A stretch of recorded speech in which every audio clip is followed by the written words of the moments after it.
Pour amorcer un peu la chose, est-ce qu'on pourrait parler des dangers du tourisme de masse à Cuba? Parce que le tourisme a tendance à exploser quand même, malgré les sanctions.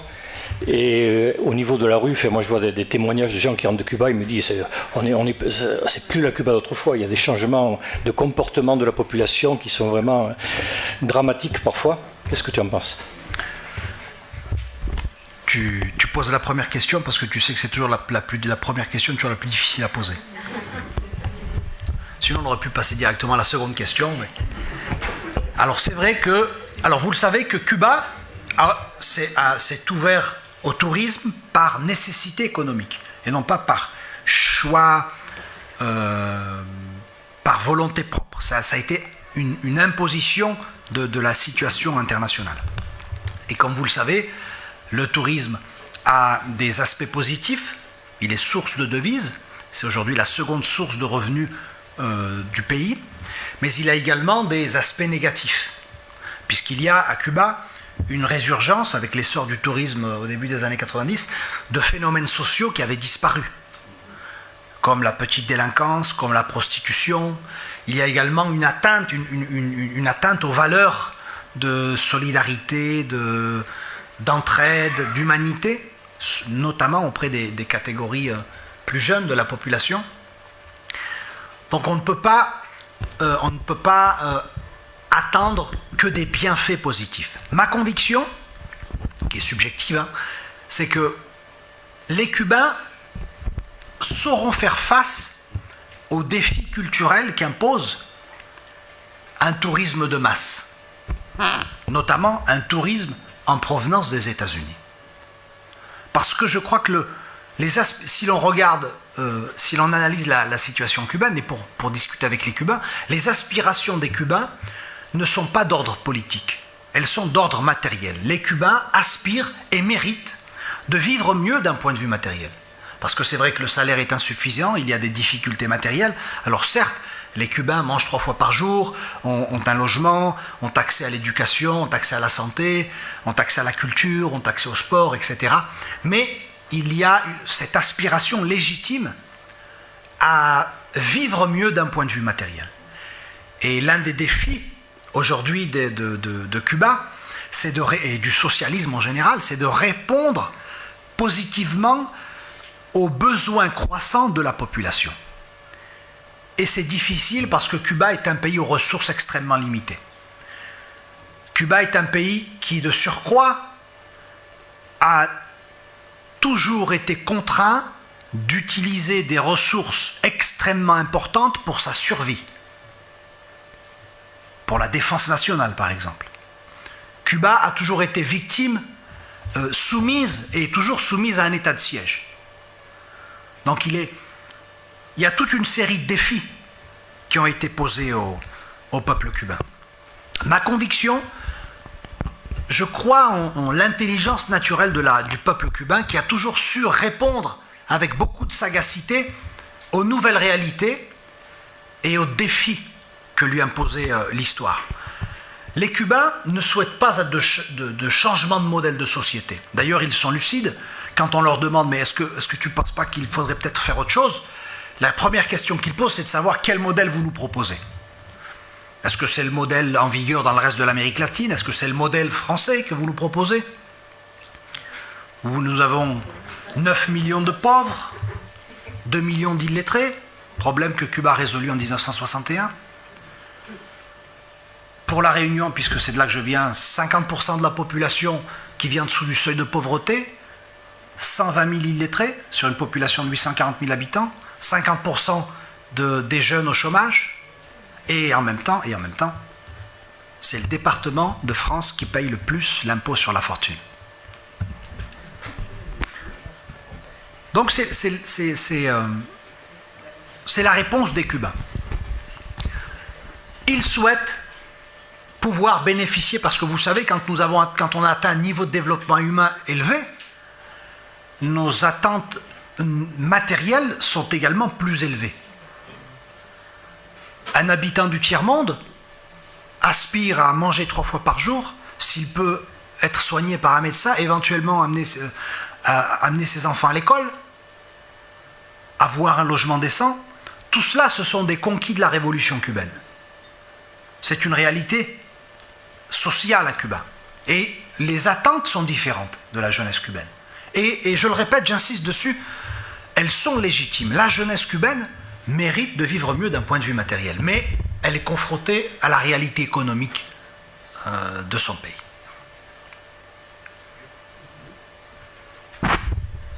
Madame ? D'après ce que vous dites. Attendez.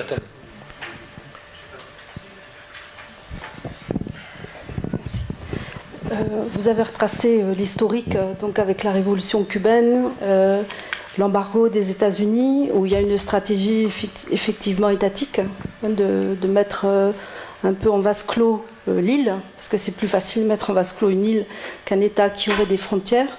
On a le sentiment aussi que lorsqu'on voyage à Cuba, il y a un effet pervers. C'est-à-dire qu'on a l'impression qu'aujourd'hui, vous disiez qu'il y avait quand même une solidarité du peuple cubain. Il y a plusieurs générations qui se sont succédées depuis la Révolution. Et on a le sentiment qu'aujourd'hui, on désigne davantage le gouvernement cubain comme le gouvernement qui a imposé justement cette, entre guillemets, cette, j'allais dire, un peu misère apparente sociale. Quand vous débarquez à La Havane, que vous allez Cayelos, on a l'impression d'être dans une ville détruite. Enfin, c'est le sentiment qu'on garde comme ça. Après, lorsqu'on rentre à l'intérieur des foyers, des maisons, qu'on discute, c'est autre chose. On vit avec peu, on sait se débrouiller avec peu. Mais on a l'impression que la stratégie des États-Unis, ça a été à la fois d'avoir cet impact économique et politique, mais à la fois le travail des mentalités. C'est-à-dire que la révolution cubaine, quelque part, ça dérange. Ça dérange beaucoup, puisque après on a vu les incidences en Amérique latine, etc. Et qu'on n'a pas, ils n'ont pas l'envie que ce modèle-là soit exporté. Alors effectivement, les contradictions sont telles que lorsqu'on voit les gens, bon, il y a déjà l'histoire de la monnaie, le Cook et la monnaie nationale. Et donc, quand vous discutez avec des gens qui vous disent oui, moi je suis ingénieur agronome et je gagne pas mal par rapport aux autres, je gagne 40, l'équivalent de 40 Cook mensuels, on se dit 40 euros mensuels, comment c'est possible? Et pourtant, ces gens-là sont nickel, à niveau d'études excellent, etc., etc. Ils vous racontent un petit peu ce que vous avez dit, l'exportation finalement de tout ce qui est l'ingénierie à la fois culturelle, sanitaire, notamment vers le Venezuela. Et donc on s'aperçoit qu'il y a des contradictions, mais flagrantes, quoi. Parce que nous, avec 40 euros, qu'est-ce qu'on fait ici? On fait rien. Hein, je veux dire, on ne paye même pas une contravention. Donc voilà, quoi. Et j'ai le sentiment que c'est cette, entre guillemets... Je rappelle, c'est des questions. Oui. D'accord. Mais enfin, c'est un échange aussi. Il a dit que c'était un échange. Donc, ce que disait un peu Manuel Castel, que quelque part, il y a une coercition, quoi. Et donc, une coercition. C'est-à-dire une manipulation un petit peu des autorités, vous dites? Oui, de la mente, non Ah, vous croyez? D'accord.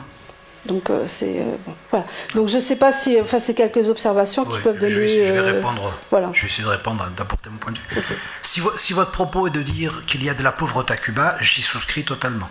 Il y a de la pauvreté. En revanche, j'émettrais, si vous parlez de misère... Non, je ne trouvais pas bien le mot. Hein, c'est de la pauvreté. Bon, on efface. Il y a de la pauvreté à Cuba. Mais il faut toujours mettre en perspective la réalité cubaine avec la problématique latino-américaine et du tiers-monde. Je rappelle qu'à Cuba, malgré les difficultés, les vicissitudes quotidiennes, malgré les contradictions inhérentes à tout processus de transformation sociale réalisé par des femmes et des hommes, donc par définition par des êtres imparfaits, on le voit à notre propre échelle, nous sommes pleins de... Moi, j'ai mes propres contradictions. Entre certains principes et parfois certaines attitudes, on a tous nos propres contradictions. Donc imaginez cela à l'échelle d'un pays. Donc si votre propos est de dire qu'il y a des contradictions au sein de la société cubaine, oui. Il y a des aberrations, oui. Il y a des injustices, oui. Mais c'est inhérent à n'importe quelle autre société. Il faut savoir, les Cubains disposent de toutes les vertus et de tous les défauts de la condition humaine. Exactement. Maintenant, il faut toujours, après avoir dit ça, remettons les choses en perspective. À Cuba, l'espérance de vie est de 80 ans. La mortalité infantile est de 4,6 pour 1000. Il est absolument impossible d'atteindre de tels indicateurs si vous n'avez pas une bonne alimentation, saine et équilibrée, si vous n'avez pas un bon accès aux soins, si vous n'avez pas un bon accès à l'éducation, si vous n'avez pas un bon accès à la culture, si vous n'avez pas un bon accès à la pratique sportive. Là, vous me dites, qu'est-ce que vient faire la pratique sportive dans tout ça? La pratique sportive est fondamentale, non seulement pour le développement physique, ça on le sait, mais pour le développement intellectuel du citoyen. Fondamental. Fondamental. Ça se voit.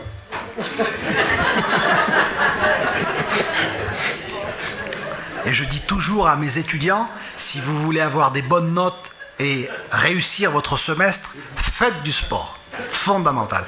Si vous voulez devenir de meilleurs citoyens, de meilleurs êtres humains, faites du sport, parce que ça vous donne un socle de valeurs qui vont vous aider dans votre vie. J'ai ouvert une salle de sport d'ailleurs à côté.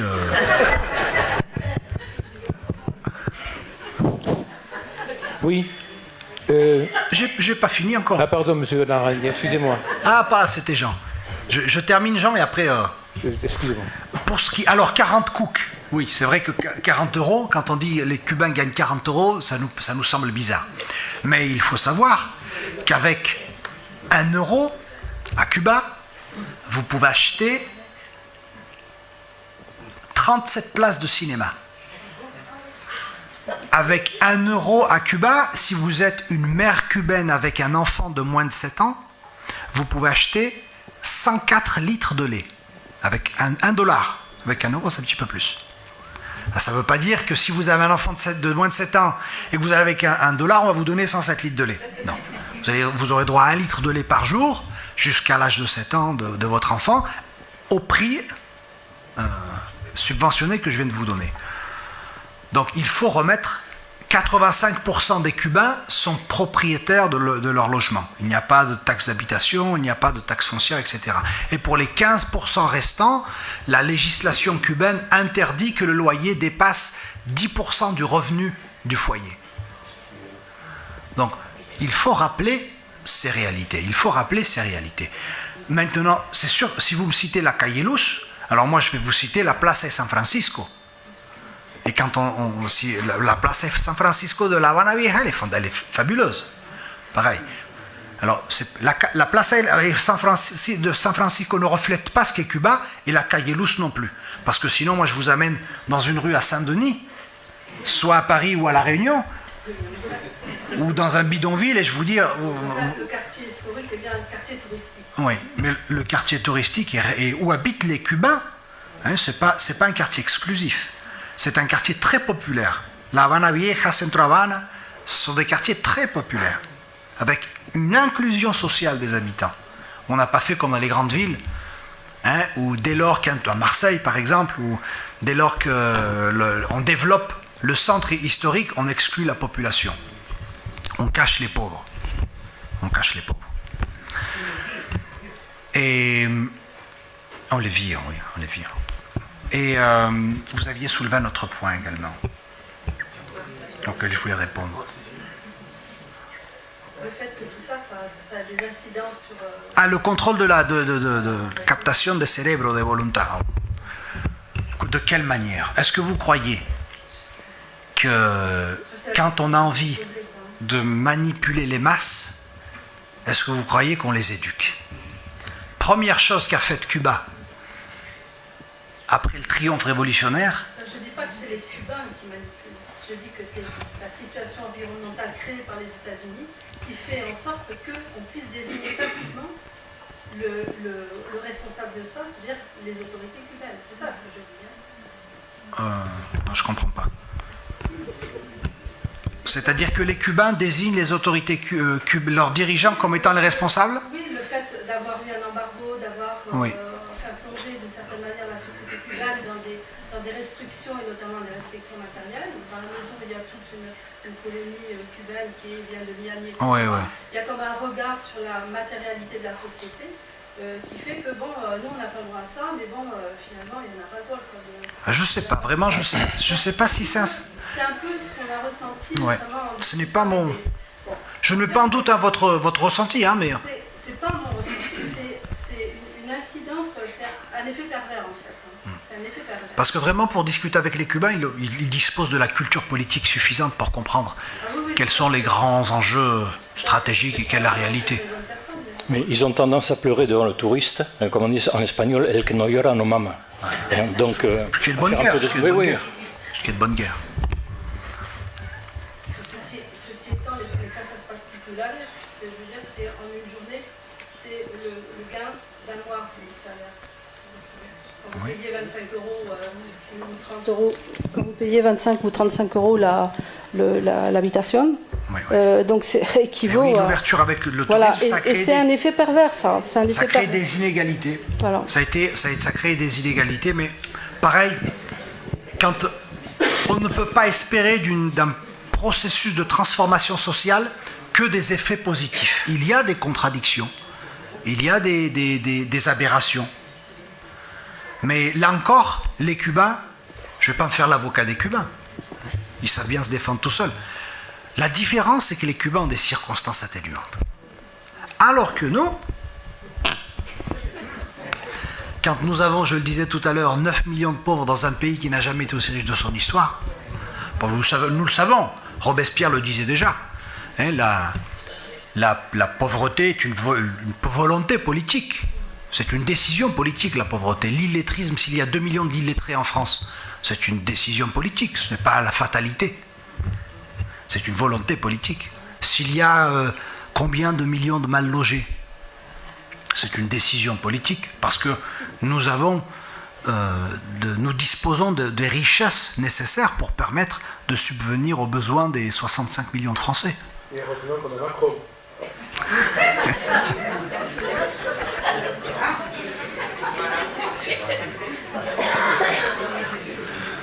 D'ailleurs, c'est la raison pour laquelle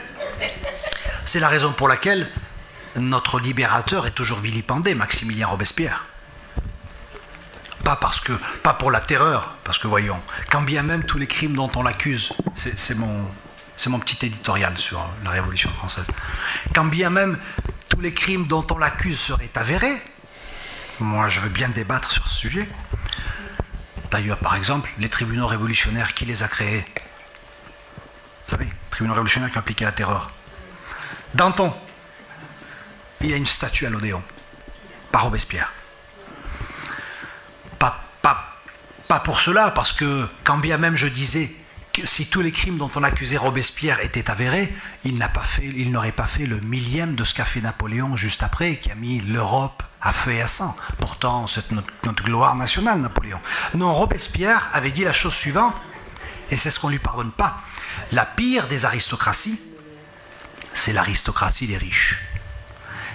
Et il avait parlé d'une nouvelle société où l'on imposerait un salaire minimum et un salaire maximum, où l'on procéderait à une distribution plus équitable des richesses. Et ça, vous savez que c'est un péché capital. Il avait dit, je n'ai que l'ennemi, la finance.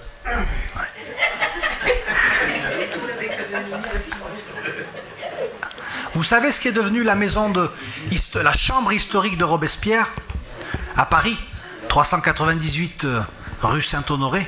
C'est devenu un salon de coiffure de luxe. C'est vrai? C'est vrai.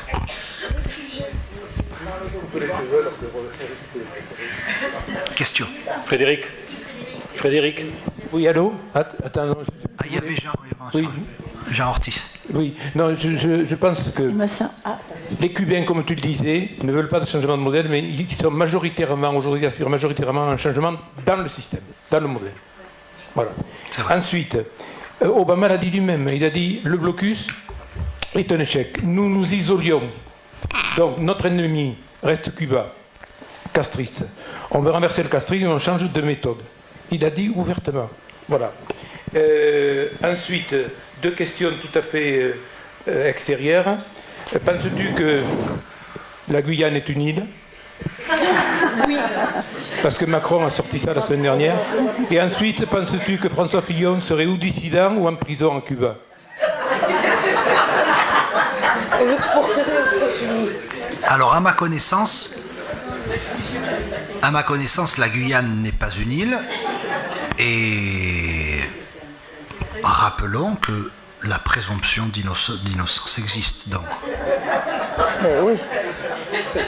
pour ce qui est de François Fillon, il a quand même le droit d'employer son épouse.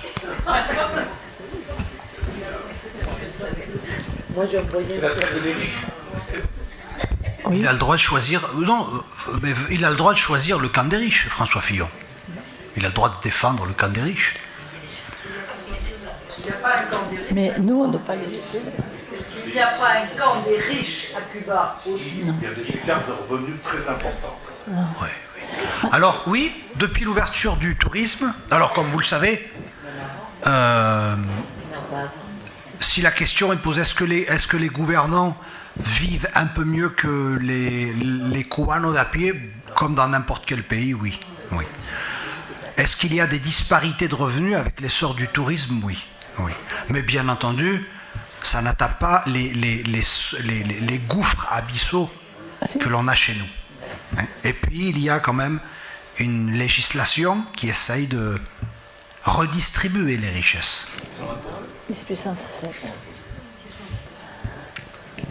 Bon, est-ce que...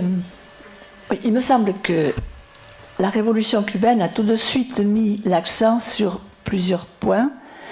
Le développement de la santé, le développement du sport, le développement... Non, mais c'est pas l'éducation, je veux dire. Alors, l'éducation en dernier. Alors, c'est le problème majeur, me semble-t-il.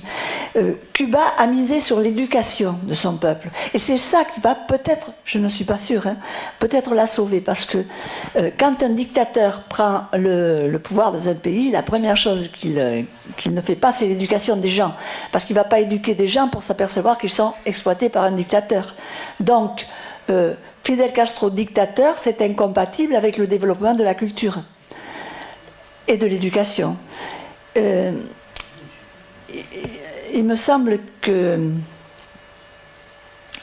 les Cubains, qui sont tous très éduqués, très instruits, devraient résister à l'entreprise qu'il y a à l'heure actuelle. Parce que c'est peut-être plus facile pour eux dans la mesure où la France, par exemple, se casse la figure, l'Europe se casse la figure, les gens deviennent malheureux, il y a des sans-abri en France. Les Cubains le savent, ça. Mais à cause de l'éducation, ils peuvent prendre les rênes de leur pays sans avoir d'autres problèmes. Moi, j'ai connu un temps, on est allé à Cuba, et dans la montagne de la Sierra Maestra, je crois, on avait rencontré en descendant une institutrice qui revenait de l'école. Il y avait pour un élève, il fallait un instituteur. Si l'élève était trop loin, mais il fallait lui fournir un instituteur. En France, à cette époque-là, on fermait des écoles de 18 élèves. Et maintenant, c'est beaucoup plus encore. Maintenant, l'enseignement public est dilapidé, et méprisé, et est en chute. Alors qu'à Cuba, il y a toujours ce problème. Tous les Cubains à l'heure actuelle sont éduqués. Et ça peut les aider à surmonter les problèmes qu'on a soulevés jusqu'ici. Est-ce que vous pouvez parler de l'alimentation des... Comment je veux dire? Est-ce qu'ils sont autosuffisants point de vue alimentaire? Ou est-ce qu'ils importent beaucoup? Malheureusement, non. Donc, malheureusement, non. Cuba importe 83% des matières premières alimentaires qu'elle consomme. Donc il y a une dépendance très importante vis-à-vis du marché international. Surtout que l'on voit maintenant l'explosion du cours des matières premières alimentaires, et ça présente un danger de sécurité nationale. La difficulté, et c'est là qu'on parlait d'un processus de transformation sociale, d'émancipation qui n'est pas exempt de contradictions. Cuba, ce n'est pas un problème de terre. Cuba dispose de toutes les terres fertiles nécessaires, non seulement pour être autosuffisant, mais également pour exporter des matières premières alimentaires. Mais comme vous le savez, le travail de la terre est un métier difficile. Moi, j'ai une petite expérience dont je vais vous faire part. Moi, quand j'avais, je crois que c'est à partir de 16 ans. 16 ans, pour se faire un peu d'argent, à l'époque, on allait faire la récolte des patates. Qu'est-ce que c'était dur! Ça durait 2 semaines. Ou la castration de maïs. Qu'est-ce que c'était dur! Donc, c'est un travail difficile, ingrat, et quand vous avez atteint un niveau universitaire, ce qui est le cas pour l'immense majorité des Cubains, vous n'avez pas envie de travailler la terre, et c'est compréhensible. C'est compréhensible. Donc, la difficulté est là. La difficulté est là. Et les Cubains, la priorité nationale aujourd'hui, c'est de substituer, de remplacer l'importation de matières premières alimentaires, de produire davantage. Alors, il y a eu des mesures qui ont été prises. On a remis les terres en usufruit aux paysans, gratuits, pendant 20 ans. On a essayé d'adopter des mesures incitant les gens à retourner travailler la terre. Mais bon, pour l'instant, les résultats ne sont pas encore là. S'il vous plaît, oui. Moi, j'ai un peu l'impression qu'on a vu 2 Cubains différents. C'est-à-dire que moi, j'étais à Cuba il n'y a pas longtemps du tout, pendant un mois en vélo. Donc pas de plage très bien luxueuse, etc. On a vu l'intérieur du pays. Donc vous nous avez dressé un tableau assez idyllique, je dirais, en particulier du comportement cubain, du régime cubain, donc de ses difficultés avec les États-Unis. J'ai entendu nulle part des critiques sur la manière dont le régime cubain fonctionne. Quand on discute avec les Cubains de l'intérieur du pays, c'est pas cette vision idyllique qui en ressort du tout. Donc j'aimerais comprendre comment se fait-il qu'il y ait cette vision idyllique d'un côté, et puis quand on va sur place, donc je dis une nouvelle fois, pas dans les agences de voyage, mais en vélo, en discutant avec les gens, c'est pas du tout cette image qu'on en a. Et les difficultés des Cubains, elles sont réelles. Quand on disait tout à l'heure que c'était un pays qui était pauvre, c'est un pays qui est extrêmement pauvre. Quand on parle quand on voit les maisons, l'état des maisons, c'est quelque chose d'absolument catastrophique partout. Donc j'ai quand même un petit peu l'impression que mettre tout ça sur le fait qu'il y ait un embargo, le raccourci me paraît un peu simpliste. Voilà. J'ai pas eu l'impression de... Là, c'était beaucoup quand même. Oui, vous allez pouvoir prendre le micro juste après, madame. Au contraire, moi j'ai plutôt eu l'impression d'avoir dressé un panorama pessimiste des relations bilatérales entre Washington et la Havane, puisque j'ai rappelé la réalité des sanctions économiques, qui sont extrêmement compliquées. Je parle du fonctionnement du régime cubain. Le fonctionnement du régime cubain, c'est ça que je parle. Donc c'est facile quelque part de dire, ça fait 58 ans que c'est la faute de l'embargo des États-Unis, mais demandez aux Cubains comment ils fonctionnent tous les jours. Ils vont vous dire comment ça fonctionne, comment ça ne fonctionne pas. Parce que ça ne fonctionne pas. Parce qu'il y a un système qui fait que ça ne peut pas fonctionner. Très bien. Je vais vous répondre par des chiffres. Si Et vous allez nous dire Chut, pardon. On a le droit de s'exprimer ici, et puis je vais apporter des réponses.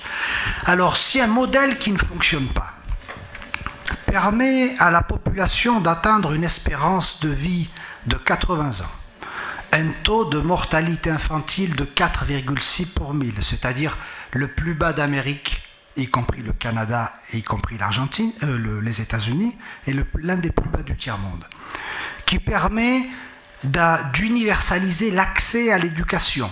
Selon l'UNESCO, les élèves cubains disposent des meilleurs résultats sur une étude de 12 pays d'Amérique latine dans toutes les matières. Si l'on a un système qui permet à tous les Cubains de manger 3 fois par jour, si un système qui permet de faire du pays, de Cuba, le seul pays, selon l'UNICEF, à avoir éradiqué la malnutrition infantile, seul pays d'Amérique latine et du tiers-monde, eh bien, si ça ne fonctionne pas, je crois qu'il faudrait élever un monument aux choses qui ne fonctionnent pas. Voilà ma réponse. Moi, je ne peux pas disserter sur de la rhétorique, je suis obligé de me baser sur des chiffres. Si votre propos est de dire qu'il y a des difficultés à Cuba, je crois qu'on vient de passer un quart d'heure à parler de difficultés. Du salaire qui n'était pas suffisant. De l'aspiration des Cubains à avoir un meilleur niveau de vie matérielle. Mais je crois qu'il faut remettre, encore une fois, en perspective la réalité cubaine avec la problématique du reste du monde, à commencer par chez nous. Est-ce que vous croyez que moi, en tant que Français vivant à La Réunion, je peux disserter sur la situation des droits de l'homme à Cuba, parlant du droit à manger, etc., quand dans mon île, il y a 120 000 illettrés. Problème que Cuba a résolu en 1961, qu'il y a 50% de la population qui vit en dessous du seuil de pauvreté. Est-ce que vous croyez que je dispose de l'autorité morale nécessaire pour disserter sur la situation sociale à Cuba? À la seule différence, je le répète, c'est que Cuba dispose de circonstances atténuantes.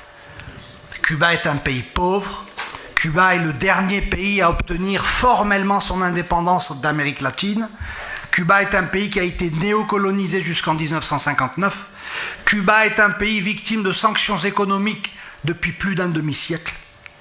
Alors que la France est la 6e puissance mondiale, qu'elle n'a jamais été aussi riche de son histoire, et que, malgré cela, il y a toujours 9 millions de pauvres et 2 millions d'illettrés. Est-ce que vous croyez qu'avec de telles statistiques, nous disposons de l'autorité morale pour donner des leçons aux Cubains?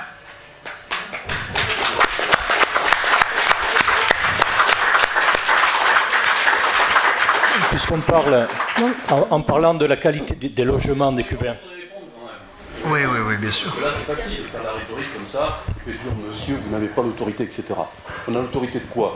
On discute. Je parlais de moi-même, si vous avez bien entendu mon propos. On va parler un peu maintenant, d'accord? Nous, on peut parler aussi? Alors, d'abord, oui, vous pouvez. Oui. Vous pouvez parler. Par contre, vous allez baisser. Hein? Mais moi, j'ai pas de micro. Oui. Il est derrière vous, on l'entend depuis tout à l'heure. Voilà. Donc, baissez d'un ton. Répondez par des arguments. Parce que moi, j'ai cité des chiffres. Mais je suis désolé. Les leçons, ça va, je suis trop vieux pour en prendre, je suis désolé. Non, ça, c'est pas un point intéressant. Bon, alors, on parle d'arguments, là. Écoutez, j'aimerais pouvoir parler un petit peu. J'aimerais que tout le monde se calme. Oui, j'aimerais bien qu'on puisse parler. J'ai simplement... Vous nous parlez de statistiques. Vous nous parlez de statistiques. Que veulent dire vos statistiques?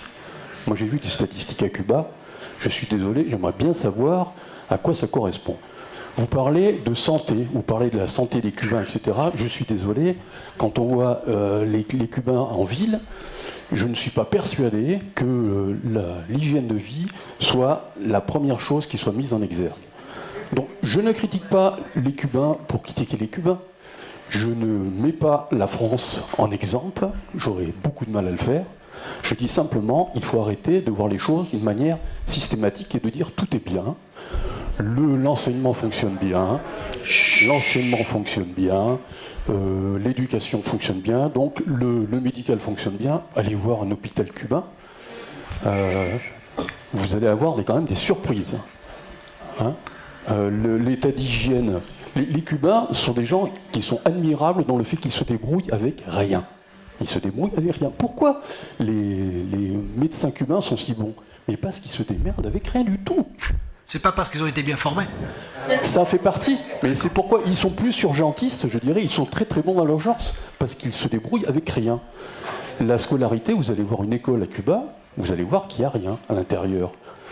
Ils ont un très bon niveau d'éducation parce qu'il y a des gens qui sont qui sont formidables.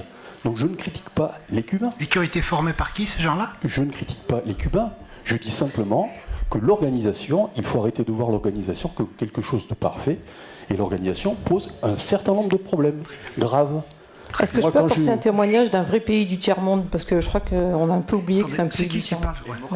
Je vais juste le répondre. Si je suis votre raisonnement, les études faites par le PNUD, par l'ONU, par l'UNICEF, par l'UNESCO, par l'OMS ne servent à rien. Ben, vous me citez des chiffres qui ne veulent rien dire. Mais je suis un scientifique, je suis universitaire. Pour analyser je ne peux pas partir d'une expérience personnelle de 15 jours à La Havane pour tirer des conclusions, ou à un mois, pour tirer des conclusions à l'échelle d'un pays. On ne comprend pas les grandes tendances historiques après un séjour d'un mois à vélo, monsieur. Il faut faire... Je ne veux pas vous donner de leçons. Mais... Pardon. Vous me donnez une leçon et je n'accepte pas. Donc, ben vous n'acceptez pas les chiffres, mais qu'est-ce que je peux vous répondre? Vous avez le droit d'avoir votre opinion, monsieur. Vous me donnez une leçon. Mais venez pas à la conférence, monsieur. C'est vous qui êtes venu, vous êtes venu m'entendre. Mais moi je vous réponds. Mais quand je vous réponds, vous dites vous me donnez une leçon. Qu'est-ce qu'il faut que je fasse? Que je me taise et que je vous dise que vous avez raison? Oui. Alors laissez-moi terminer, puisque moi j'ai défendu votre droit à la liberté d'expression et vous aurez le droit de reprendre la parole encore une fois. Non mais pas du tout. Peut-être pouvoir parler d'autre chose. Donc, moi je voudrais... Je vais juste... Vous dites... Les médecins sont formidables, les enseignants sont formidables, ils n'ont rien. Mais il faut élever un monument à ce système qui permet d'avoir de tels résultats avec rien. Pardon? Il y en a partout des monuments à Cuba. Sur le système. Il y en a partout. Il y en a moins qu'en France. Non. Allez, donc. Alors moi je voudrais donner un témoignage d'un vrai pays du tiers-monde. Par exemple le Congo ou la RDC ou le Togo, qui sont des vrais pays du tiers-monde, qui ont eu exactement la même histoire que Cuba, puisqu'ils ont été colonisés jusqu'en 1959, pareil. Ils ont eu leur indépendance, pas par une révolution, mais ils sont restés dans le système. Certains sont passés par un système socialiste, ils sont un petit peu moins pires aujourd'hui, mais les autres ont démarré directement. Et je prends le témoignage du Congo. Moi, j'ai passé un moment à Cuba aussi. J'ai été soignée gratuitement d'une foulure dans un hôpital dans lequel je suis rentrée comme ça, en sortant du bus. On m'a fait rentrer dedans, on m'a soignée et je suis ressortie, j'ai rien payé. Et j'étais étrangère, donc je pouvais payer. Je demandais ce qu'il fallait que je paye. On m'a dit non, c'est gratuit, vous sortez. Et effectivement, j'y suis pas allée depuis 2007, donc ça peut avoir évolué. Hein. Mais ce que j'entends des amis qui sont là-bas, ça a l'air d'être la même chose. Mais moi, je voudrais parler de l'autre côté, c'est-à-dire que il y a beaucoup de Cubains qui venaient au Congo depuis l'histoire socialiste qui a fini en 1980, qui continuent à venir parce que la collaboration a continué.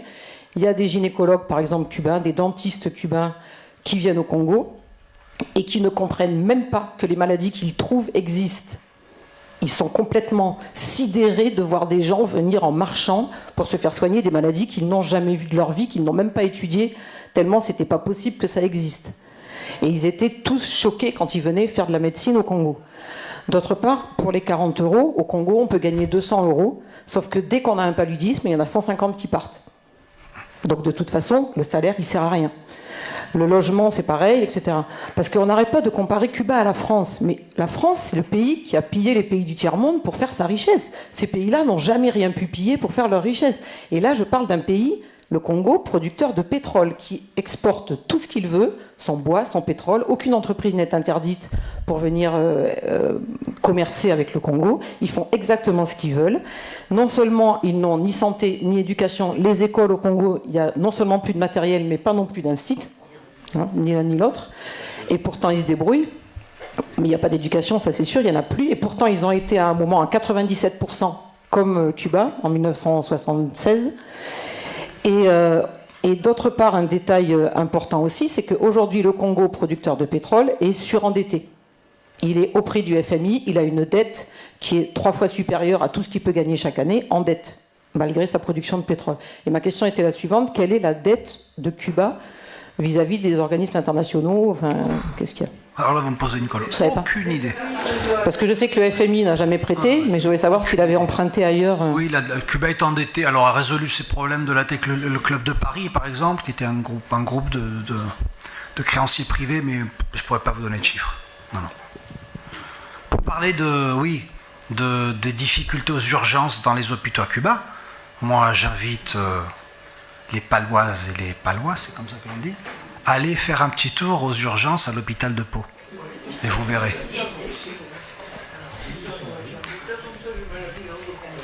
Eric. Il y a une question, non? Là-bas en haut. Il y a un micro juste à côté de vous. Moi c'est moi, il y a une question, en fait, c'est que je pense qu'il y a un peu un quiproquo, parce que quand vous dites tout à l'heure... vous avez dit on n'est pas là pour donner des leçons. Vous parliez pas du monsieur qui parlait, mais vous parliez du monde en général, de la France, des États-Unis. Et c'est vrai qu'on entend tout le temps faire donner des leçons à Cuba. Et franchement, quand on voit comment s'est fait cette révolution, enfin moi j'ai beaucoup apprécié votre conférence, et je pense qu'il y a un quiproquo quand vous avez eu l'impression qu'il vous faisait la leçon en vous disant on n'est pas là pour faire des leçons. C'est pas du tout à vous qui parlait, c'est que moi, avant que j'attaque le livre qu'on a fait sur le Chili, j'ai tout le temps de manière récurrente entendu des critiques sur Cuba. Je sais, la dernière fois là on a présenté notre livre, il y a quelqu'un qui est venu me dire aussi qu'il est allé au Cuba il y a 2 ans et que la monnaie n'était pas la même, qu'on n'avait pas le droit d'aller acheter avec de la monnaie normale, et parce que les gens ont peur et qu'il y a tout ça. Mais je trouve que quand même, je pense quand même qu'on est dans un monde où quand les gens essayent de créer autre chose, on les bride tellement que ça devient insupportable et que leur vie devient insupportable, et que Cuba en est un exemple parfait. Et je trouve ça bien qu'on arrive à dire quelles sont les victoires, parce que les victoires sur la santé, la mortalité infantile à Cuba, c'était une horreur quand Fidel Castro est arrivé au pouvoir, et c'était la même qu'au Chili. Sauf qu'au Chili, il y a eu Pinochet et que la mortalité enfantine est toujours la même, et que la misère aujourd'hui au Chili, parce que moi j'ai passé 1 mois au Chili, alors je ne peux pas en tirer des généralités, mais n'empêche que j'ai vu des femmes qui étaient dans des supermarchés qui ont des couches parce qu'elles n'ont pas le droit d'aller aux toilettes. C'est défendu.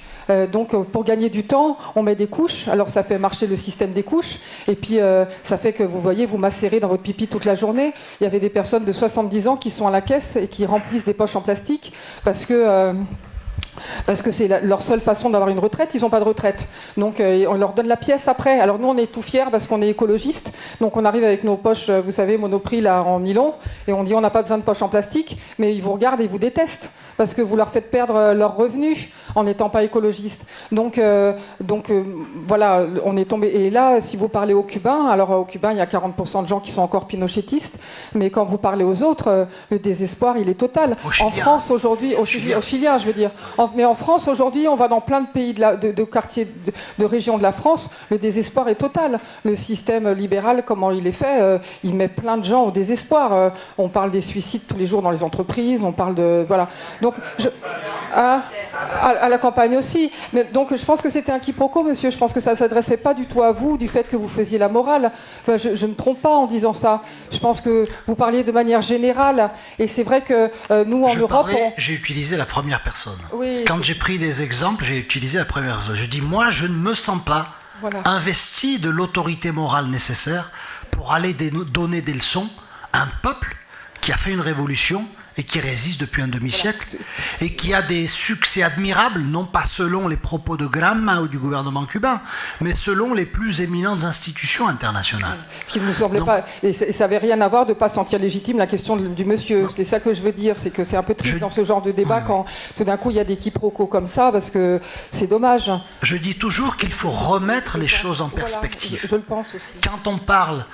Si le propos de monsieur est de dire qu'il y a des difficultés matérielles dans les urgences, moi je dis toujours, remettons les choses en perspective, même pas avec les urgences des pays du tiers-monde, parce qu'elles n'existent pas, mais même chez nous.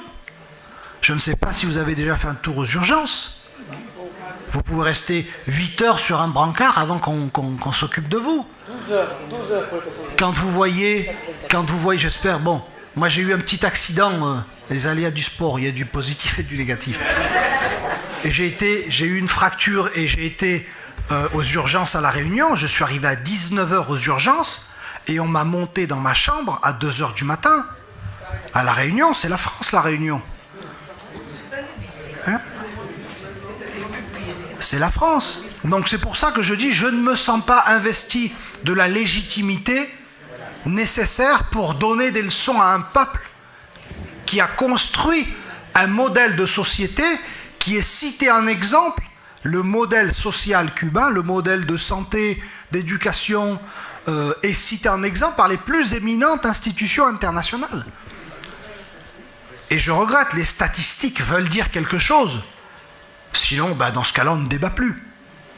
on ne peut pas, moi je ne peux pas débattre si je n'ai pas une base factuelle précise. Moi je débat, je suis scientifique, je débat à partir de chiffres, à partir de données précises. Sinon, je ne peux pas débattre à partir d'un ressenti. Parce qu'on a notre subjectivité, etc. Donc ce qui est, même dans... On pourra toujours dire que l'objectivité est impossible, d'ailleurs, moi je suis convaincu de cela. Mais remettons toujours les choses en perspective. Et essayons de nous départir de cette culture coloniale. Alors c'est sûr qu'on a été un pays colonial, donc on a du mal. On est un peu donneur de leçons. Hein? Quand je dis on, hein, je m'inclus. On est donneur de leçons. Et on n'a pas de leçons à donner. Parce que pour pouvoir donner des leçons, avant de s'inquiéter de difficultés ailleurs, commençons par nous inquiéter de nos 9 millions de pauvres, de nos 150 000 sans-abri, des 2 millions d'illettrés. Voilà la réalité. Quand on aura résolu ces problèmes chez nous, peut-être qu'on pourra disserter sur la situation dans les autres pays à Cuba. Et encore, tant qu'on n'a pas vécu ce qu'ont vécu les Cubains, on ne peut pas parler à leur place. Salim, parce qu'on ne sait pas ce qu'on aurait fait. Salim, je crois que tu as raison, mais le point de vue de monsieur est intéressant. Je m'explique. On a contraint Cuba à vivre depuis 1959 en situation de forteresse assiégée. Ça n'aide pas à épanouir les libertés. Je crois que le projet cubain actuel n'est pas celui qu'il aurait dû ou que Fidel aurait voulu être. Et ça, bon, tu l'as expliqué. Ensuite, à la campagne, qu'est-ce qui se passe à la campagne? On avait tout étatisé, tout collectivisé, y compris les petits artisans, des serreurs chaussures, etc., etc., tout, la grande offensive révolutionnaire. Et ça, c'est pas le socialisme. Ça s'est traduit par de l'absentéisme, ça s'est traduit par des baisses de productivité, par une désaffection par rapport au travail, etc., etc., etc. Des conséquences très négatives. Et aujourd'hui, comme tu le disais, on a à la fois décollectivisé, on a défait la réforme agraire telle qu'elle existait avant, et on a donné la terre aux paysans en usufruit. C'est-à-dire qu'on est en train d'introduire, par l'obligation, des mécanismes privés, des mécanismes d'économie, d'entreprise, d'initiative privée. Voilà. Et Cuba est en mutation là-dessus formidable. Et depuis l'effondrement du mur de Berlin, c'est vrai, tu l'as dit, les problèmes, etc. Mais monsieur, il a raison, la vie quotidienne à Cuba, elle est difficile. Donc la seule solution, dans le monde actuel, c'est d'introduire ces mécanismes d'économie privée.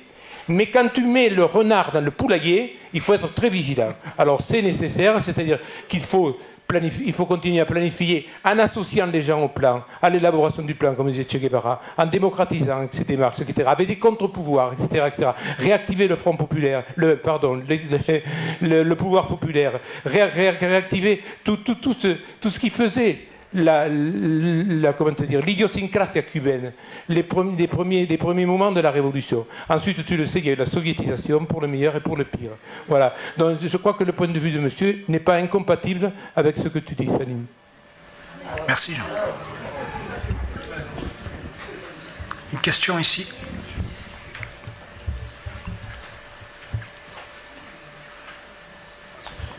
Quelles sont les relations actuellement, depuis le décès de Chavez, entre le Venezuela et Cuba, puisqu'à un moment, les échanges étaient particulièrement fructueux, très certainement aux grandes dames des États-Unis, puisqu'avec la manne pétrolière vénézuélienne, je pense que ça pouvait résoudre pas mal de problèmes à Cuba. Et apparemment, c'est, semble-t-il, très bienvenu, l'effondrement des cours du pétrole de 80%, que ce soit pour ruiner le Venezuela ou pour Cuba. Et c'est, à mon avis, un événement qui est très intéressant pour les États-Unis pour arriver à leur fin. Les relations... Et d'autre part, une deuxième question, donc j'ai le micro, c'est concernant tu as dit que les Cubains étaient propriétaires de leur 80% de leur logement. Et je ne pensais pas que c'était une vertu du castrisme dès le départ, que si je me trompe, que les Cubains deviennent propriétaires de leur logement, que c'était plutôt un fait capitaliste, ça, ou non? Ah non, voilà. Non, il y a eu la réforme urbaine en 59. Réforme urbaine en 59 qui a permis à la population d'accéder à la propriété. C'est pas incompatible avec le socialisme. Est-ce qu'ils ont le droit de le revendre? Maintenant, oui. D'accord. Maintenant, oui. Avec toujours des garde-fous. C'est-à-dire qu'on ne peut pas posséder à Cuba plus de 2 maisons. La résidence principale et une maison de campagne. Une personne ne peut pas être propriétaire de 2 maisons dans une ville, par exemple. Parce que sinon, c'est la spéculation, c'est l'accumulation et l'accaparation. Et on aura des Cubains qui n'auront pas de maison. De la même manière, les étrangers ne peuvent pas acheter une maison à Cuba. Seuls les Cubains et seuls les résidents étrangers permanents à Cuba peuvent acheter une maison. Pour ce qui est des relations avec le Venezuela, elles sont toujours excellentes. Le Venezuela est toujours le principal partenaire politique et commercial de Cuba. Alors c'est sûr que les relations d'un point de vue économique ne sont pas aussi bonnes parce qu'il y a eu cet effondrement du cours du pétrole au Venezuela, dans le monde, qui a grandement affecté le Venezuela, qui dépendait à 80%, je crois que 80% des devises sont issues de l'exportation du pétrole. Et les difficultés inhérentes à l'économie vénézuélienne, qui est une économie sous état de siège, rappelons-le, toute proportion gardée, ce qui se passe, le Venezuela est victime de ce qu'a été victime la France entre 1792 et 1794. Il y a une coalition des puissances d'argent. À l'époque, c'était les différentes monarchies qui ont assiégé la France. Il y a une coalition des puissances d'argent contre le Venezuela. Les États-Unis mènent une guerre économique contre le Venezuela depuis l'arrivée d'Hugo Chavez au pouvoir. Et c'est encore une réalité aujourd'hui. Je rappelle que les États-Unis ont encore... Obama, alors une nouvelle contradiction, a déclaré que le Venezuela, en 2014, je crois, représentait une menace à la sécurité nationale. Si nous vivions dans une société intellectuellement libre, ça ferait rire aux éclats. Ça ferait rire aux éclats et on aurait le titre de Le Monde, ça devrait être « ha ha ha », je ne sais pas. Ce n'est pas sérieux. Mais la réalité est celle-là. Les difficultés économiques du Venezuela, qui pareil, il y a un processus de déstabilisation, il y a une opposition au Venezuela qui est une opposition antidémocratique, putschiste, qui refuse le suffrage universel, qui conspire contre l'économie nationale. Il ne se passe pas une semaine sans qu'on découvre des entrepôts remplis de produits alimentaires destinés à créer une pénurie factice. Voilà la réalité auquel est confronté le Venezuela, et bien entendu ça impacte Cuba, puisque le premier partenaire commercial de Cuba, c'est le Venezuela. Voilà ce que je peux dire. Après nous avoir donné beaucoup d'espoir, l'Amérique latine, me semble-t-il, ne va pas très bien. Qu'est-ce que vous en pensez? Eh ben, j'en pense que des mauvaises choses. L'Amérique latine se trouve un peu au creux de la vague. Il y a une résurgence des forces conservatrices un peu partout. Il y a eu un coup d'État judiciaire au Paraguay, il y a eu un coup d'État judiciaire au Brésil.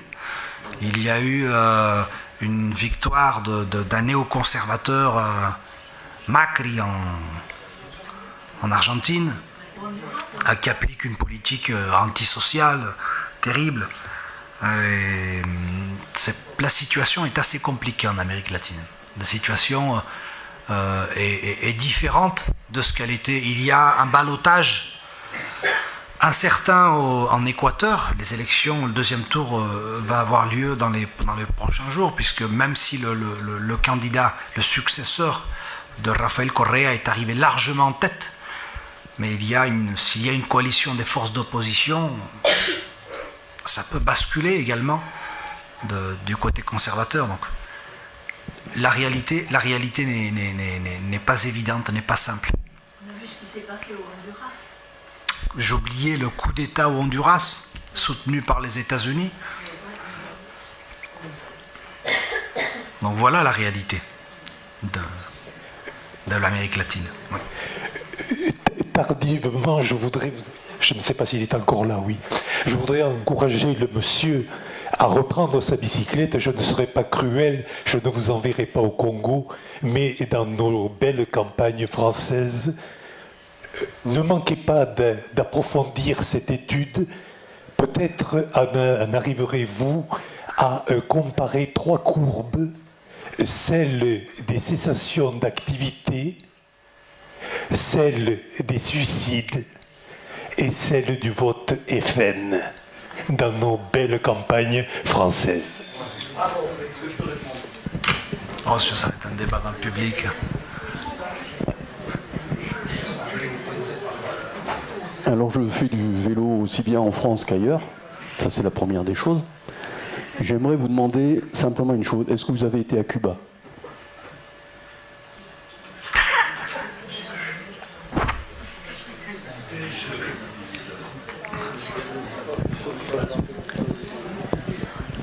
Vous ai-je répondu sur Cuba ? Vous êtes en train de parler de la manière que j'ai de montrer le pays. Je n'ai pas voulu, à aucun moment, comparer la France à Cuba. Je le répète, j'aimerais que ça soit pris en considération. Donc je ne donne aucune leçon aux Cubains en tant que Français. D'accord ?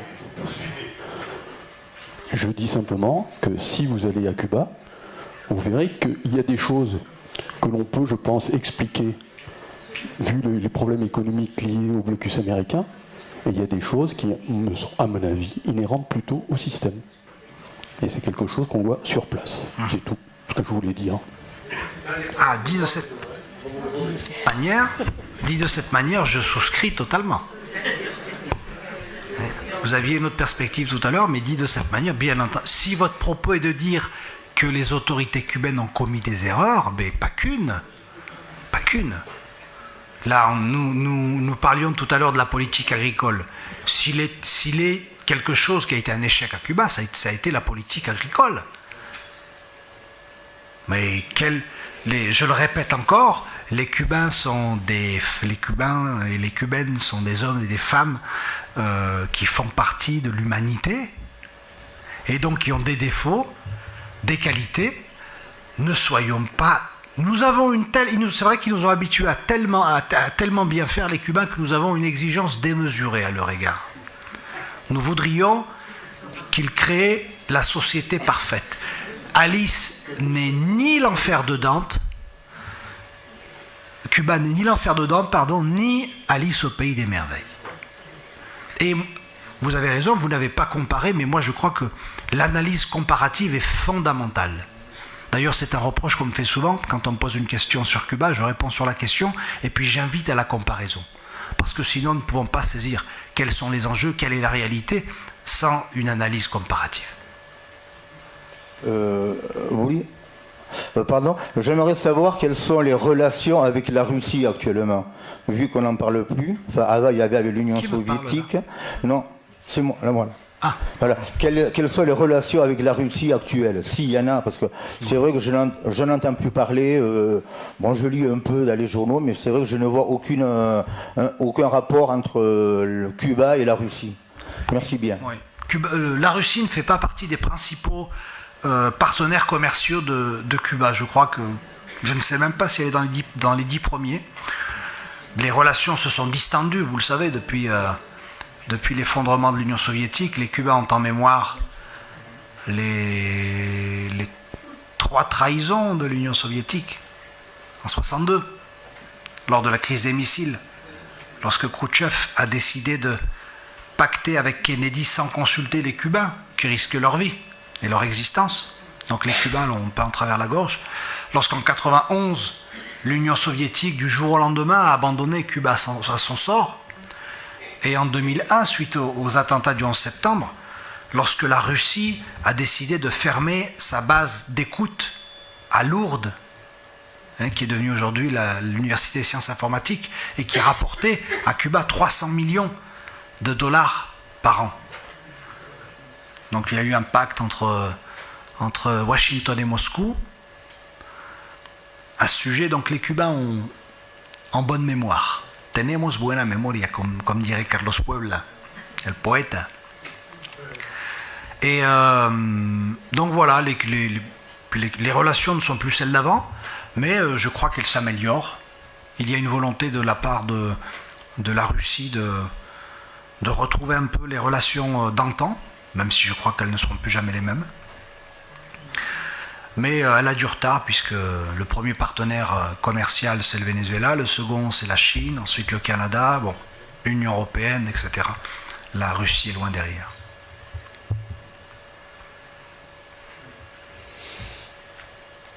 Moi, il me semble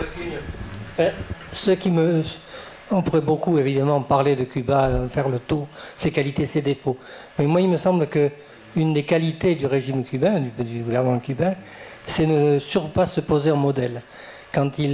Ni vis-à-vis des pays d'Amérique latine, ni vis-à-vis des autres pays. Il est jaloux, le pays est jaloux de ses façons de concevoir la gestion du pays, mais il est aussi jaloux pour les autres. Et c'est ça qui me semble être la grande qualité du gouvernement cubain, contrairement à l'époque, disons, primitive du socialisme, où l'Union soviétique avait un modèle qu'elle cherchait à plaquer un peu partout. Et la deuxième idée que je me fais aussi, c'est que quand on réfléchit au socialisme, si c'est un régime aussi mauvais, aussi pervers qu'il paraît aux yeux de certains, pourquoi donc multiplie-t-on les difficultés pour le faire échouer?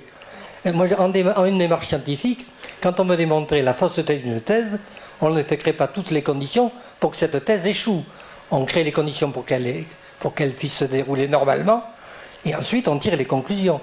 Mais là, dès qu'un pays veut s'affranchir un peu du libéralisme, du capitalisme, aussitôt on multiplie. Tous les moyens sont bons, idéologiques, économiques, militaires, pour faire en sorte qu'il échoue. On ne démontre rien du tout là-dedans. Je crois que si on veut vraiment rendre les débats sereins, il faut qu'on aborde les choses de façon différente.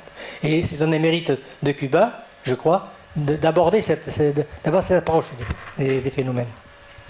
Oui, c'est vrai que les Cubains n'ont jamais prétendu être un modèle. Ils prétendent et aspirent à être les maîtres de leur destin et à décider de leur modèle de société. C'est une prétention qu'ils ont, mais ils n'ont pas, comme vous le dites, ils n'ont pas la prétention de l'imposer à quiconque. Et ce que souhaitent surtout les Cubains, comme vous dites, ils souhaitent pouvoir édifier leur projet de société en paix. Les Cubains veulent qu'on les laisse tranquilles.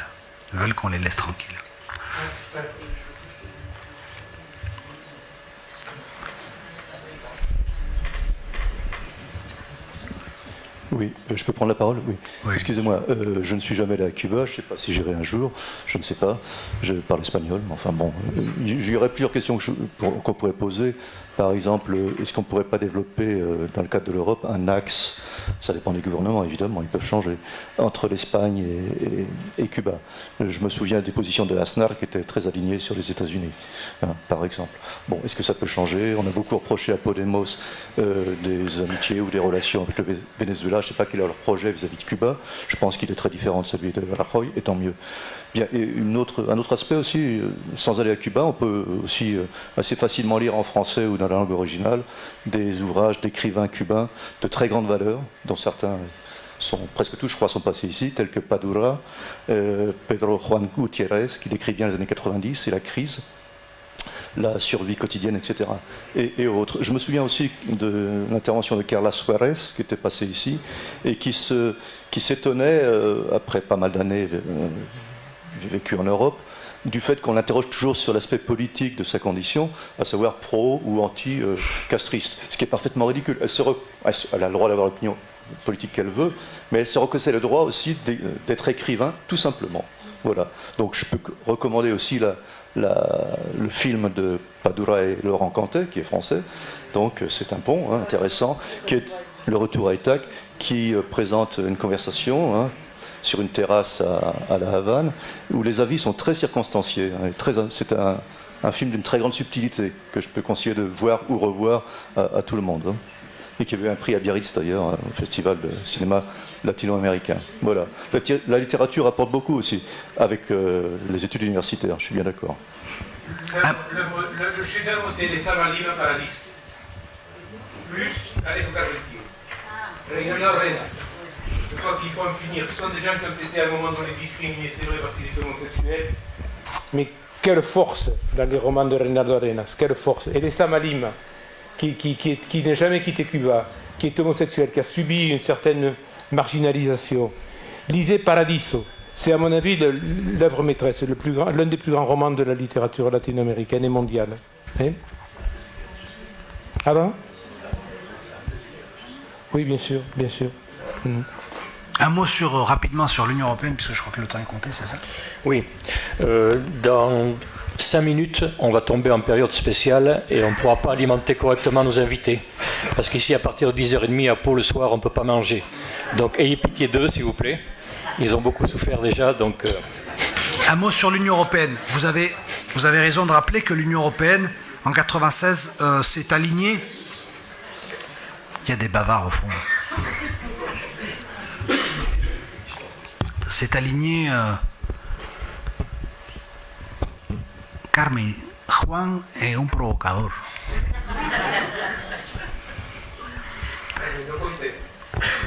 Un provocador de primera. L'Union européenne, malheureusement, en 1991, s'était alignée sur la position des États-Unis et avait adopté une position commune qui vient d'être abrogée, heureusement, plus de 20 ans après. Le seul pays d'Amérique latine et du tiers-monde qui était à l'époque, d'Amérique latine en tiers-monde, il y en avait quelques-uns, il y avait le Zimbabwe, etc. Mais d'Amérique latine, le seul pays victime d'une position commune qui limitait les rapports, les liens politiques, diplomatiques et culturels, c'était Cuba. Officiellement, en raison de la situation des droits de l'homme. Alors c'est assez drôle de voir l'Union européenne disserter sur la situation des droits de l'homme à Cuba. Je me souviens avoir publié un livre à l'époque, je ne l'ai pas ici malheureusement, où j'analysais, je faisais une étude comparative, encore une fois, de la situation des droits de l'homme à Cuba et dans les 25 pays qui avaient adopté les sanctions politiques, diplomatiques et culturelles, en me basant sur les rapports d'Amnesty International. Et j'avais découvert que 23 des 25 pays de l'Union européenne présentaient, selon Amnesty International, une situation des droits de l'homme qui était pire que celle de Cuba. Moi j'invite, c'est pas une question qui a surgi dans le débat, c'est curieux parce que d'habitude on parle toujours des droits de l'homme à Cuba, et là ça pas. Moi la réponse que je donne tout le temps, je vous invite, une fois rentré chez vous, à aller sur le site d'Amnesty International, à lire le rapport sur la situation des droits de l'homme à Cuba, à lire le rapport sur la situation des droits de l'homme en France et à faire une étude comparative. Et je vous avance une info. Le plus mauvais élève n'est pas celui que l'on croit.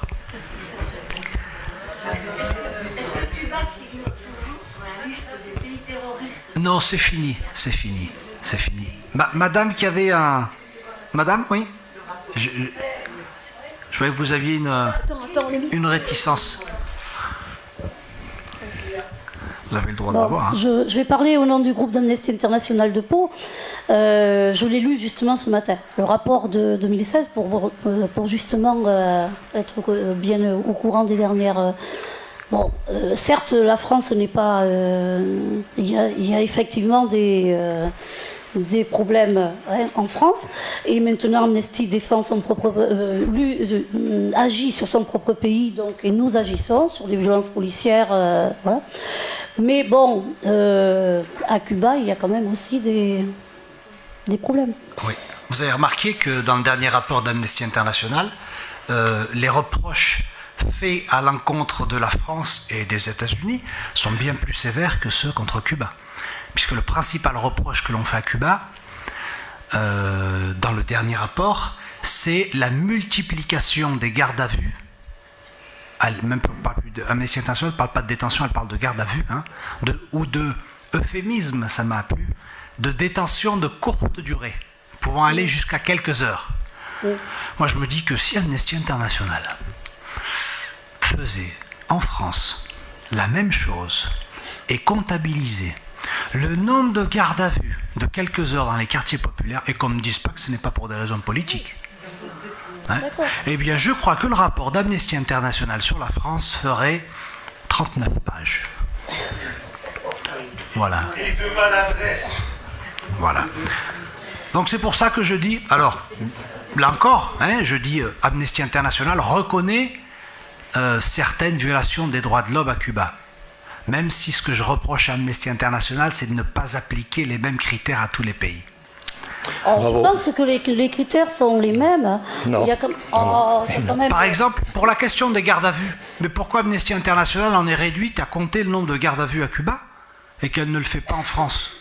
Le nombre de jeunes des quartiers populaires qui sont mis en... Je ne parle pas garde à vue de celui qui a fait un excès de vitesse ou qui conduit alcoolisé, ça c'est normal ça. Mais la garde à vue, le nombre de gardes à vue dans les quartiers populaires, vous savez, les petits jeunes qui ne font rien et puis qui sont contrôlés 12 fois par jour et qui sont... Mais c'est le reproche que je fais à Amnesty International. Hein, pour moi, c'est une organisation sérieuse, mais un autre reproche que je ferai. Amnesty International, depuis le 21 mars 2017, reconnaît l'existence d'un prisonnier politique à Cuba. Et donc j'ai lu le rapport. Amnesty International considère que telle personne est un prisonnier politique. Avant le 21 mars, il n'y en avait aucun sur Amnesty International. Et dans le rapport, je me rends compte qu'Amnesty International s'est basé sur quoi pour déclarer que telle personne était un prisonnier politique? Sur un appel reçu de sa femme. Donc, le 20, Amnesty International reçoit un appel de la femme de la personne condamnée. Le 21, il est déclaré prisonnier d'opinion. Comparaison, les 5 de Miami, pour ceux qui connaissent, vous savez, les agents des services de renseignement cubains qui ont infiltré des groupuscules terroristes en Floride et qui ont été condamnés à des peines de prison à vie. Il a fallu, pour Amnesty International, 6 ans pour reconnaître que le jugement n'avait pas été impartial. Alors moi je m'étonne de cette telle différence. Moins de 24 heures pour décréter, en se basant uniquement sur l'appel de l'épouse du détenu pour décréter comme prisonnier d'opinion. Et de l'autre côté, il faut 6 ans pour reconnaître, 6 ans après que le groupe de travail des Nations Unies ait déclaré que le procès n'avait pas été équitable, après que le Congrès mexicain, à l'unanimité de la droite jusqu'à la gauche, ait voté demandant un procès plus juste. Donc je regrette d'un côté la lenteur d'Amnesty International pour certains cas, et puis le caractère expéditif d'une décision, moins de 24 heures. Hein. Je vous invite, je l'ai relu tout à l'heure, parce que je me suis dit, on va peut-être pas poser la question de savoir s'il y a des prisonniers politiques à Cuba. Donc j'ai relu le dernier rapport. Et moi, je ne peux qu'exprimer mon étonnement. Parce que moi, j'attends d'Amnesty International, qui est une organisation sérieuse, à ce qu'elle prenne bien entendu le point de vue de l'épouse de ce détenu, mais également le point de vue des autorités cubaines, quelle est la publication du jugement, et ensuite, quels sont les faits reprochés. Parce que ce genre de décision hâtive, moins de 24 heures, nuit fortement à la crédibilité d'Amnesty International. J'avais publié en 2008 un article intitulé « Les contradictions d'Amnesty International ». En 2008, Amnesty International reconnaissait l'existence de 58 prisonniers d'opinion à Cuba. Déclaration du 18 mars 2008. Vous pouvez la trouver sur Internet.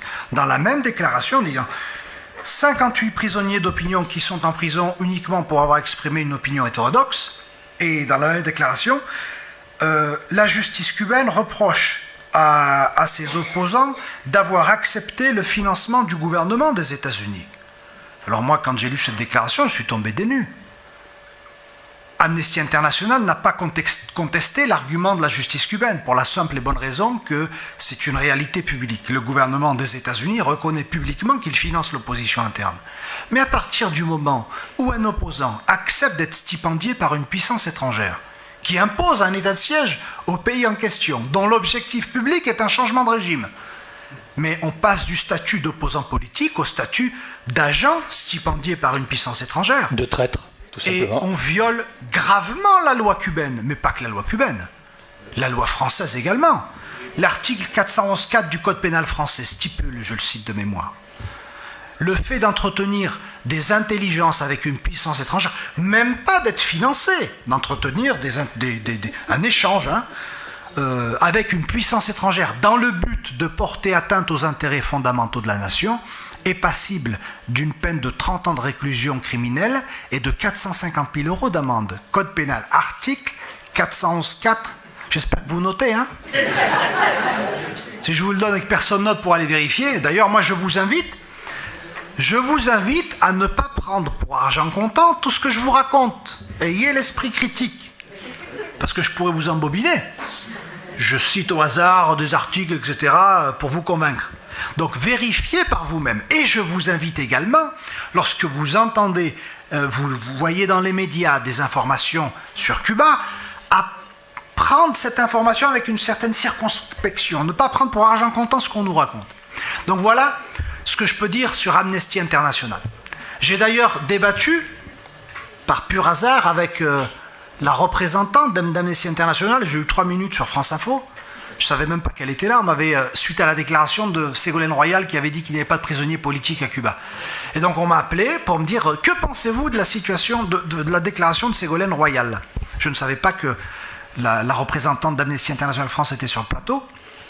J'ai dit, Ségolène Royal a complètement raison, puisque selon Amnesty International, il n'y a aucune violation des droits de l'homme, il n'y a aucun prisonnier politique à Cuba.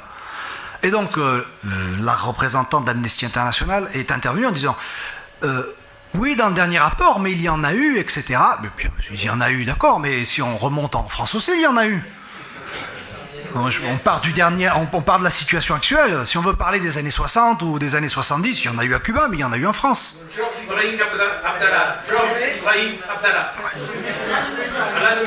Et d'ailleurs, j'avais poussé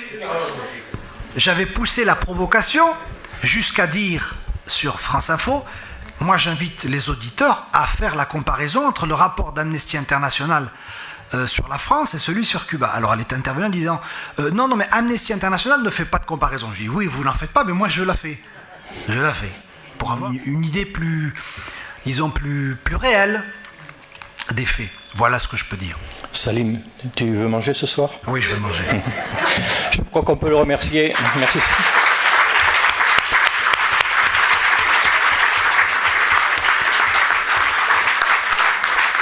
Merci. Je tiens à réitérer mes remerciements au Festival Cultura América, à Paco, pour son invitation, à Anne-Marie, à Jean Ortiz, à Marielle, à Claude, a Carmen, que buena la paella de ayer. Et merci à vous pour votre présence.